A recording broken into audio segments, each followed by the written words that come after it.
Frank.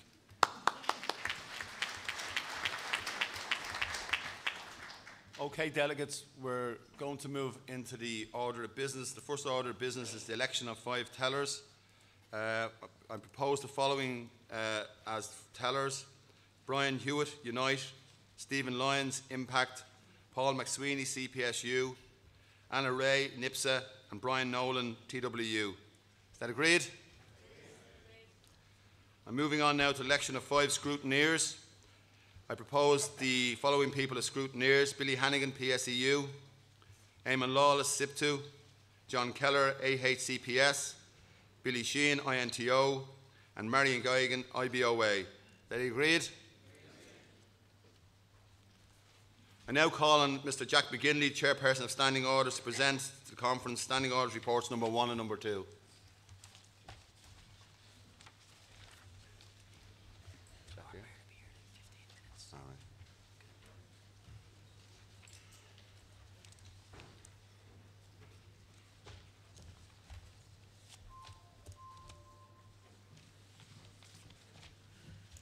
Delegates, Standing Orders report number 1 is on pages 38 and 39 of the agenda.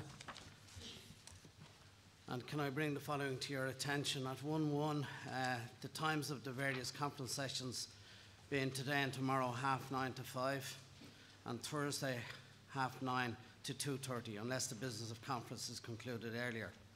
Conference will adjourn at 1 p.m. on each day for lunch, and we will recommence at 2:30. Number 2, the election of officers and ordinary members of the Congress Executive Council and the Congress Standing Orders Committee. 1 nomination has been received for the position of President, and Brian Campfield is therefore deemed elected. Congratulations, Brian.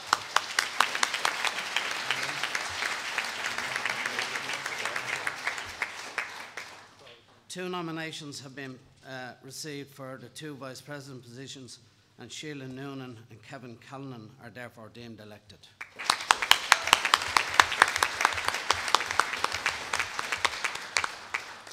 One nomination has been received for the position of Treasurer, and Joe Flynn is therefore deemed elected.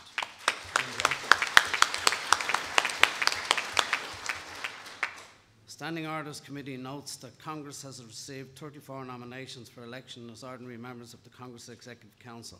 There are 30 seats to be filled. The election of the ordinary members of the Executive Council will be conducted by using the single transferable vote. The Congress Constitution requires that this election must result in the election of at least 8 women. In the event that the outcome of the election of the 30 ordinary members of the Executive Council results in less than 8 women being elected, then the following procedure shall apply. The last man to be elected among the 30 should be replaced by the last woman to be eliminated. In the event that this does not result in 8 women being elected, then the second last man to be elected should be replaced by the second last woman to be eliminated, and so on until the minimum requirement of 8 women members is met. The Standing Orders Committee notes that Congress has received 2 nominations for the position of the Congress Executive Council Local Reserve Panel for Trades Councils: Colm Cronin from Cork Council of Trade Unions and Betty Tyrrell Collard from Dublin Council of Trade Unions. An election using the single transferable vote system will be held to fill this seat. Standing Orders Committee notes that the Congress has received 6 nominations for the Congress Standing Orders Committee. An election to select the 5 members of the Standing Orders Committee and a substitute will be conducted using the single transferable vote system. Ballot papers, I'm going to deal with that later in conference, but can I advise everybody to read it so they understand what's expected. Motions and amendment. The Standing Orders Committee has examined the motions and the amendments submitted by the affiliated organisations. The Standing Orders Committee finds that all the motions and amendments on the final agenda are in order. Delegates of the conference should note that motion 12 proposes an amendment to the Congress Constitution. Delegates are advised that because this motion proposes an amendment to Section 5 Finance of the Congress Constitution, a simple majority is required for the motion to pass. The motion will be taken during the private session of conference in the afternoon of today from 4 p.m.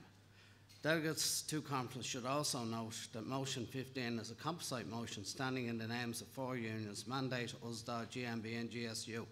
Each of the sponsoring motion unions will be entitled to a delegate to speak on the motion for 5 minutes. This motion is scheduled to be taken on Wednesday, the 8th of July, during the morning session of the conference. Suspension of standing orders. In the interest of orderly and effective conduct of business, the Standing Orders Committee draws the attention of delegates and affiliated organisations to the provisions of paragraph 12 of the Standing Orders as follows. A motion to suspend standing orders must be submitted in writing to the chairperson by the proposer and seconder who are delegates to conference. It must specify the standing orders to be suspended and the period of suspension. It must state reasons of urgency and importance, and if the suspension is sought for the purpose of giving consideration to a matter not on the agenda, the reason for not submitting such matter by way of motion in accordance with standing orders. A motion to suspend standing orders may not be adopted except A, with the permission of the chairperson, and B, with the consent of 2/3 of the delegates voting on the motion. Conference sessions. Time periods have been allocated in the agenda for BDC for the consideration of specific topics as detailed in the Executive Council report.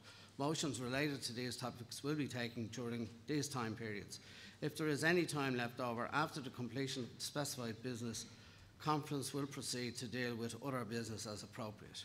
Motions have been grouped and votes on motions will be taken as indicated in the timetable of business.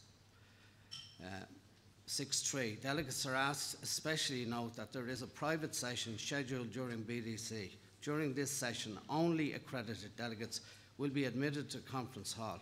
The private session is scheduled to be held on Tuesday the 7th from 4 p.m. to 5 p.m. Conference will break at 3:45 this afternoon for 15 minutes to facilitate participation in this session of Congress by accredited delegates only. Distribution of material at BDC.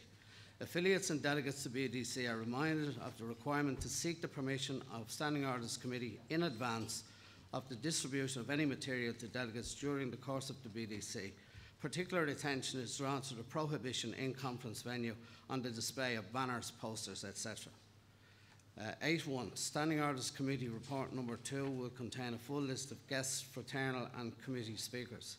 And finally, colleagues, affiliates and delegates to conference are reminded that guest speakers are attending conference at the invitation of Congress and therefore should be afforded the same respect as any speaker at the BDC. I move.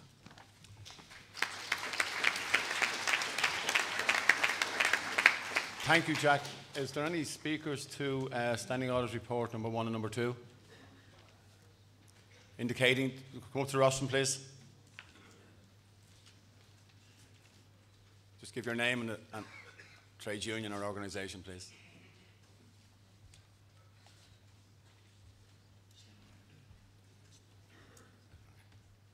The long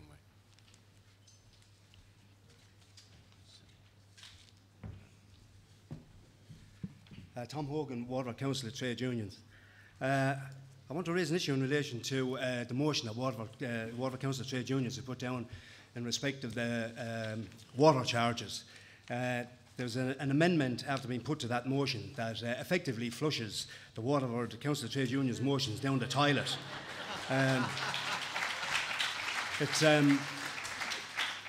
The Waterford motions clearly states opposition to the imposition of water charges on the Irish people, and the remainder takes up the issue of the amendment. But the motion, the amendment that's being put forward is totally contrary to that. It's an amendment that opens the door to charges for water, not only in this jurisdiction, but also in the north of Ireland, on this whole island. If Conference was to adopt that proposal, that's what the situation would be. And given what the situation is in the north of Ireland in relation to water charges and the position that unions have taken on that up there and Congress, seems to me to be a contradiction. But basically, this motion was drawn up by the delegates to the Waterford Trades Council, representing their branches and their members. and reflecting the activity of thousands of our members in the local community who've taken a very active part in opposition to the introduction of water charges. It didn't just come out of the air. It's based on people being active in their communities and active in their trade union movement to bring it here to conference for a debate. This amendment effectively rubbiges that motion, throws it in the bin and doesn't allow a discussion on it. And we're calling for the movers of the amendment to withdraw that. It could have been put forward as an alternative motion. Thank you, Tom. Thanks, Tom. Jack, just before there's another speaker here. Sorry. I know, sure.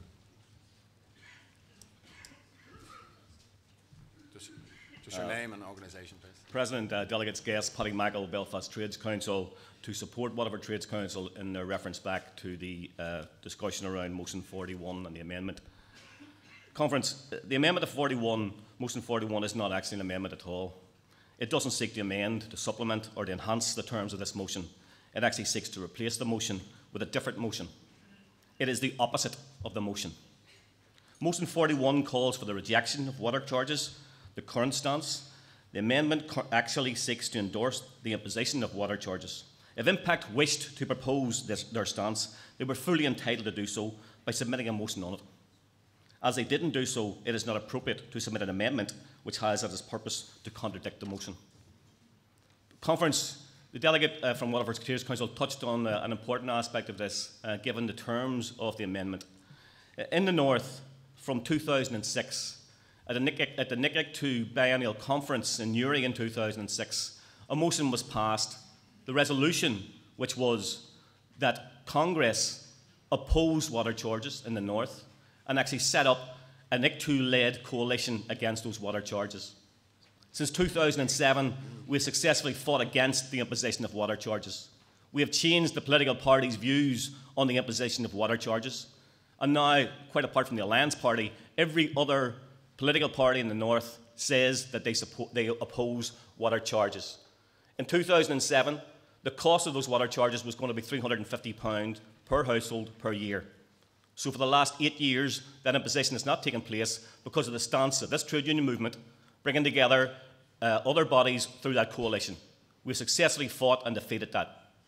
So what we're saying is that the motion 41, which looked to me as if it was going to endorse that position right across Ireland, it has been undermined by the imposition of the amendment to the motion 41, which would absolutely wreck the trade union movement in the North in terms of its opposition to the water charges. Absolutely wreck it. So, Conference, please support the position adopted by Waterford Trades Council, reject that amendment, and I'll stand in order to go back and have a chat with some people behind the scenes, and hopefully we'll get that amendment withdrawn. Thank you very much. Okay, Paddy. Calling the Chair of Standing Orders just to respond. Delegates, unofficially this morning we were made aware that there were concerns about the amendment to this motion. We had at that stage no official communication with anybody. However, Standing Orders, in looking at the concerns that were addressed, are asking Conference to allow it time to mediate between the two parties and to come back with a further report to Conference before this motion and the amendment are due to appear. They're not due to be debated on the floor until Wednesday afternoon. We think there is sufficient time to have a conversation with both parties and to see if we can come to a mutually agreeable solution. We're in the business of industrial relations. That's what we should be able to do. Thanks, Jack. Is that agreed by Conference? Okay. Thank you for that words of wisdom, Jackie. Report number 2. I'll be brief. Table 1 lists the speakers who've been invited to speak before Conference. 2.1, delegates are reminded that an extra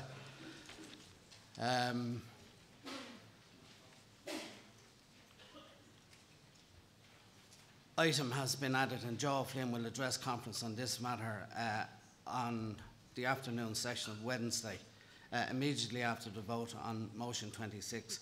An extra fringe meeting has been added, and that's covered there. All the delegates who were submitted were in order. Please note and visit the display stands which are here, and notice the 4 organisations who brought their exhibitions to the attention of delegates and visitors. And please note also the availability of Wi-Fi at conference. I move. Thank you, Jack.